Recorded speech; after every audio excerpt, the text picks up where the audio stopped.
Hello viewers, Tollywood story এক্সপ্লেনারে পরশুরামের আজকের পর্বের রিভিউতে আমরা দেখতে পাচ্ছি বলরাম শিবপ্রসাদকে ফোন করে বলছে সাবধানে যাস। শিবপ্রসাদও তখন কিছু ঘটতে পারে জেনে আশঙ্কায় আছে, তাই বলরামকে বলছে তুই কিন্তু প্লিজ একটু খেয়াল রাখিস। এই বলে ফোনটা রেখে দেয়। এরপর সপরিবারে বাড়ি থেকে বেরিয়ে যায় মা দুর্গার নাম করে, যে সবাইকে যাতে রক্ষা করে। এদিকে কর্ণ চ্যাটার্জির একজন গুন্ডা ওনাকে ফোন করে জানাচ্ছে যে তটিনী বাড়ি থেকে বেরিয়ে পড়েছে, কিন্তু সেখানে অনেক পাবলিক আছে, তাকে মারাটা অসম্ভব। সেখানে এমনটা বললে কর্ণ চ্যাটার্জি বলছে একটা ব্ল্যাঙ্ক ফায়ার করলে ওখানকার পাবলিক ওখানে খালি হয়ে যাবে, আর তাদের কাজটা অনেক সহজ হয়ে যাবে। তো সামান্য একটা মেয়েকে মারতে পারবে না। গুন্ডাটা বলছে ঠিক আছে তাই হবে। এই বলে ফোনটা রাখে আর গুন্ডাটা সেই মতো করে ওদের পেছন করতে থাকে। ওদিকে শিবপ্রসাদ সপরিবারের রাস্তায় রিক্সা থেকে একটা জায়গায় নেমে সেখানে খুব ভালো একটা ঠাকুর করেছে নাকি, এই বলে তটিনী লাট্টু পিকোকে নিয়ে যাচ্ছে। আর ঠিক তাদের পেছন করতে করতে কর্ণ চ্যাটার্জির গুন্ডারাও কিন্তু সেখানে পৌঁছে গেছে। আর তাদের যাতে কেউ চিনে নিতে না পারে তাই তারা কি করেছে, চারজনের মুখে মাস্ক পরে নিয়েছে। তারপর শিবপ্রসাদটা যখন সপরিবারে সে ভিড় দিয়ে যাচ্ছে, গুন্ডারাও তাদের পেছন পেছন আসছে মুখে মাস্ক পরে। পিকো তখন বায়না ধরছে যে বেলুন কিনবে। তটিনী তখন বলছে যে কেন এত এত বায়না কিসের, বাইরে বেরোলো এটা কিনবো ওটা কিনবো। শিবপ্রসাদ তখন তাকে বেলুনটা কিনে দেয়, বলছে হ্যাঁ তোমার আশকারাতে এরকমটা হচ্ছে। দুজনকে বেলুন কিনে দেয়। এবার লাট্টু বায়না করছে সে আইসক্রিম খাবে, আইসক্রিমের দোকান দেখতে পেয়ে। তখন পরশুরাম তো তার স্ত্রীর কাছ থেকে যেতে চাইছে না, কারণ ভাবছে সে যেতে গেলেই যদি কোনো ক্ষতি হয়, সেই জন্য কি করবে ভেবে পাচ্ছে না। কিন্তু বাচ্চাদেরকে তো বারণ করতে পারে না, বাচ্চারা একদম দৌড়েছে আইসক্রিমের দোকানে। আর লাট্টুকে দেখে পিকোও জেদ ধরেছে। তটিনী তখন বলছে এখন আবার তোরা আইসক্রিম খাবি কেন রে, এমনিতেই এত দেরি হয়ে গেছে, আর কত ভিড় এখানে, একটাও এখনো ঠাকুর দেখিনি, তোরা খালি বায়নাই করে যাচ্ছিস। তখন তটিনীকেও কিন্তু বলছে শিবপ্রসাদ যাওয়ার জন্য। তটিনী বলছে ঠাকুর দেখতে এসে এখনো আমরা একটাও ঠাকুরই দেখলাম না, আর তোমার ছেলে মেয়েদের বায়না বেড়েই চলেছে, যাবো না আমি কোথাও, যাও আমি এখানেই থাকবো। তো শিবপ্রসাদ কি করবে ভেবে না পেয়ে তখন তটিনীকে ওখানে রেখে আইসক্রিম কিনতে দিতে যায় বাচ্চাদেরকে আর কি, বলছে আমি এক্ষুনি আসছি। আর এরপরেই বলরাম শিবপ্রসাদকে আবারও ফোন করেছে, জানাচ্ছে যে 4-5 জন কিন্তু ভিড়ে মিশে গেছে, যে কোনো সময় তটিনীর উপর অ্যাটাক হতে পারে। শিবপ্রসাদ জিজ্ঞাসা করছে তোরা রেডি তো? বলরাম বলছে হ্যাঁ আমরা রেডি। শিবপ্রসাদ বলছে তোরা লোকেট করতে পেরেছিস ওদেরকে? বলরাম বলছে ওরা প্রত্যেকে মুখোশ পরে আছে। পরশুরাম বলছে তাহলে তো লোকেট করাটা খুব সহজ, আরও সুবিধা হয়ে যাবে। বলরাম বলছে কিন্তু ভেতরে ঢুকেই তোরা মুখোশটা খুলে ফেলবে, তখন কি করব? এই বলে ফোনটা রেখে দিলে পরশুরাম কিন্তু মনে মনে ভাবতে থাকে তাহলে সে কিভাবে এখন লোকগুলোকে ধরবে। এই ভেবে লাট্টু পিকোর কাছে আইসক্রিমের দোকানে চলে যায়। লাট্টু পিকো তখন আইসক্রিম খেতে ব্যস্ত হয়ে যায়। এরপরে পরশুরাম চিন্তায় আছে আর বারবার চারপাশটা দেখছে তাকিয়ে, যে কখনো কিছু না হয়ে যায়, একটা আশঙ্কা করছে। এরপর শিবপ্রসাদ লাট্টুকে কানে কানে বলছে যে পরশুরাম আজকে অ্যাকশন করবে, তাই পিকো যেন তার পাকে দেখে না ফেলে, তাই লাট্টুকে তার দিভাইকে ব্যস্ত রাখতে বলছে। লাট্টু তো অ্যাকশন হবে এটা শুনে খুব মজা পায়। আর তারপরে বলছে আবার রিয়েল গান দিয়ে, বলে হ্যাঁ, বলে আমি দেখতে পাবো না, বলে না আজকে পাবে না।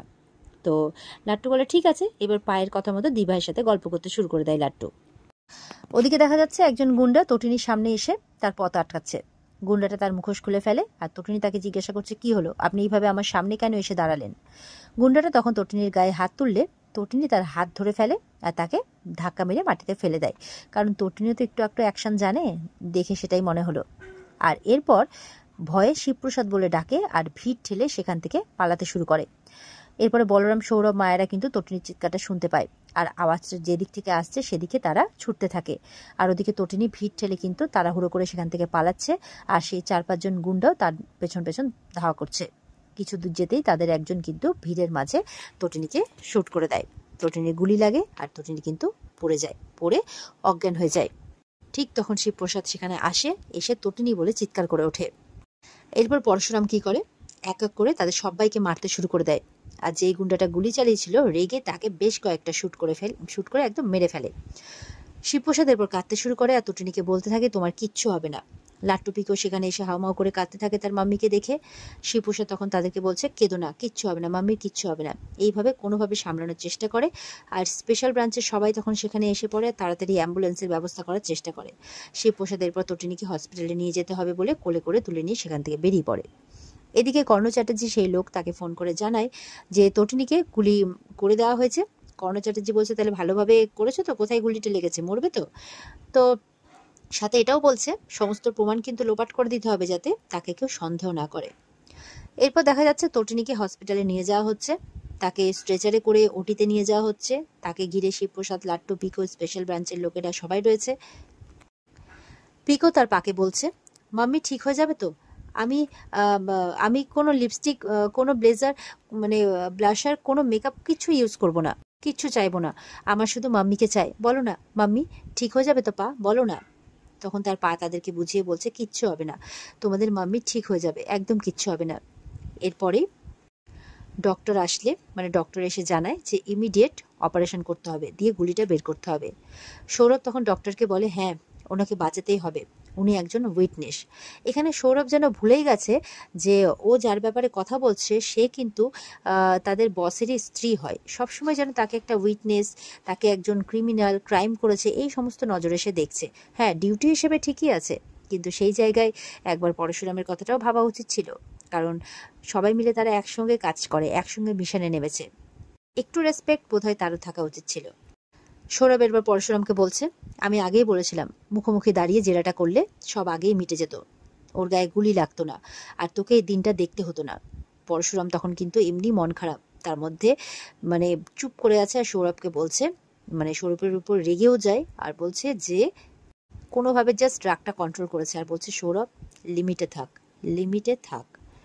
সৌরভ তখন সেই জন্য তাকে বলছে সরি। এরপরে পরশুরাম এটা বুঝতে পেরে সমস্তটা কর্ণ চ্যাটার্জি করেছে, তখন সঙ্গে সঙ্গে ফোন করেছে, বলছে যে লোকটা তটিনী গাঙ্গুলিকে গুলি করেছিল তাকে আমি 3টা গুলি করেছি, আর সে এখন আর বেঁচে নেই। বাকি 3জনকে অ্যারেস্ট করে তুলে নেওয়া হয়েছে, জাস্ট অ্যারেস্ট করে তুলে নেওয়া হয়েছে। আর এইভাবে কিন্তু আপনি এনজিওর কোনো প্রমাণ লোপাট করতে পারবেন না, আর চেষ্টাও করতে যাবেন না, বুঝতে পেরেছেন? কর্ণ চ্যাটার্জি বলছে, আমি এতে ইনভলভ নই, আমি এই ব্যাপারে কিচ্ছু জানি না। পরশুরাম বলছে, আপনি ইনভলভ না ইনভলভ নন, এই সবই কিন্তু ট্র্যাক করা হচ্ছে, আর আমাদের নেটওয়ার্কটা কিন্তু খুব স্ট্রং, এটা মাথায় রাখবেন। কর্ণ চ্যাটার্জি বলছে, আপনাদের থেকেও কিন্তু ক্রিমিনালদের রেকর্ডটা আরও বেশি করে স্ট্রং, তাই তো বারবার করে ক্রাইম হয়। এরপর পরশুরাম কিন্তু খুব রেগে যায়, আর বলতে থাকে যে মুখ সামলে কথা বলুন। কর্ণ চ্যাটার্জি বলছে, আপনিও মুখ সামলে কথা বলুন, আপনি চেনেন না আমি কে। তখন পরশুরাম রেগে গিয়ে বলছে, আপনি চেনেন না আমি কে। তখন ওদিকে বলছে, কর্ণ বলছে, তটিনী মরবে, তটিনী মরবে, কিছুতেই বাঁচাতে পারবে না, আর এই সবের পেছনে কে আছে এর কোনো প্রমাণও তোমরা পাবে না, সব লোপাট হয়ে যাবে। আর তারপর শুরু হবে অ্যাকশন। পরশুরাম বুঝতে পারে যে গোটা দেশ জুড়ে, গোটা রাজ্য জুড়ে এই র্যাকেটটা চলছে, তার মানে এতে বিদেশি শক্তিরও হাত আছে। আর তাই কর্ণ চ্যাটার্জিকে বলছে যে তুমি এটা জানো না যে এই কেসের দায়িত্বটা আমার উপর। কর্ণ চ্যাটার্জি বলছে, আপনি জানেন না যে আপনাদের মধ্যে আমাদের লোক আছে। তখন পরশুরাম এটা বিশ্বাস করে না, আর বলে, এখানে সেরকম কেউ নেই, প্রত্যেকেই সৎ আর ইমানদার, আর তটিনী গাঙ্গুলি বাঁচবে, তাকে বেঁচে উঠতেই হবে, এই বলে ফোনটা রেখে দেয়। এরপরে হসপিটালে তটিনীর অপারেশন হচ্ছে, আর বাইরে শিবপ্রসাদ মনে মনে তটিনীর কথা ভেবে যাচ্ছে আর কাঁদছে। লাট্টুপিকেও হাউমাউ করে কাঁদছে। লাট্টু তখন দিভাইকে বলছে, মাম্মির কিচ্ছু হবে না, কাঁদিস না, এই বলে তার দিভাইকে সামলাচ্ছে।